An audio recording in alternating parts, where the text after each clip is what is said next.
Gauri Suryavanshi S मराठीमध्ये आपलं स्वागत। वळूया आजच्या बातमीकडे।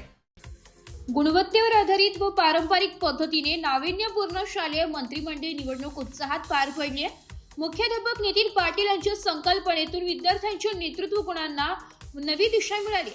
मराठा विद्या प्रसारक समाजाचे अभिनव बालविकास मंदिर व जनता विद्यालय नाकोडे कळवण येथे गुणवत्तेवर आधारित आणि पारंपरिक पद्धतीच्या एकत्रित रूपातून शालेय मंत्रिमंडळ निवडणूक एक अभिनव उपक्रम म्हणून अत्यंत यशस्वीपणे पार पडली आहे। या निवडणुकीस विद्यार्थ्यांचा उत्स्फूर्त प्रतिसाद लाभला। विशेष म्हणजे ही निवडणूक केवळ मतदानावर आधारित नसून नेतृत्व गुण, वक्तृत्व, गटचर्चा, मुलाखत आणि शैक्षणिक गुणवत्तेचा समग्र विचार करून पार पडली आहे। या उपक्रमाची संकल्पना विद्यालयाचे दूरदृष्टीचे व उपक्रमशील मुख्याध्यापक नितीन पाटील यांची असून त्यांनी या माध्यमातून विद्यार्थ्यांमध्ये नेतृत्व, जबाबदारीची जाणीव, संघटन कौशल्य आणि आत्मविश्वास विकसित व्हावा या हेतूने या निवडणुकीचे सखोल नियोजन केले। या निवडणुकीसाठी विद्यार्थी उमेदवारांकडून गुणवत्ताधारित अर्ज सादर करणे, गटचर्चा, स्वच्छता व व्यावहारिक कार्यक्षमतेचा आढावा तसेच मतदार विद्यार्थ्यांमध्ये प्रभावी सादरीकरण करणे अशा टप्प्यातून निवड प्रक्रिया राबविण्यात आली। यानंतर अंतिम मतदान घेण्यात आलं।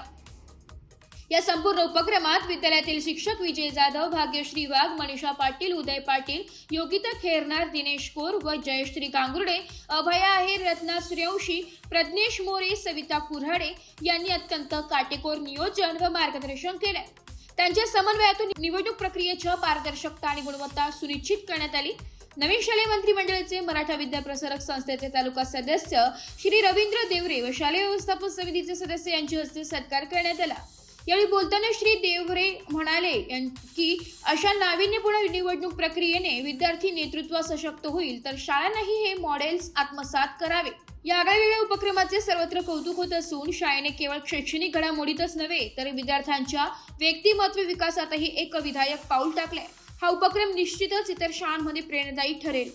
काय करायचं, या बॅलेट पेपर मध्ये तुम्हाला पक्ष कोणत्या पदासाठी उमेदवार उभा आहे ते दिलेलं आहे। त्याच्यानंतर त्या पदासाठी दोन पक्षांकडून कोणकोणते उमेदवार दोन वेगवेगळे उभे आहेत ते दिलेलं आहे, बरोबर की नाही। मग तुम्हाला त्याचे चिन्ह पण दिलेला, जो उमेदवार योग्य वाटतो त्या योग्य उमेदवाराला प्रतिनिधी म्हणून निवडून देण्यासाठी तुमच्याकडे असा एक शिक्का दिला जाईल, बरोबर।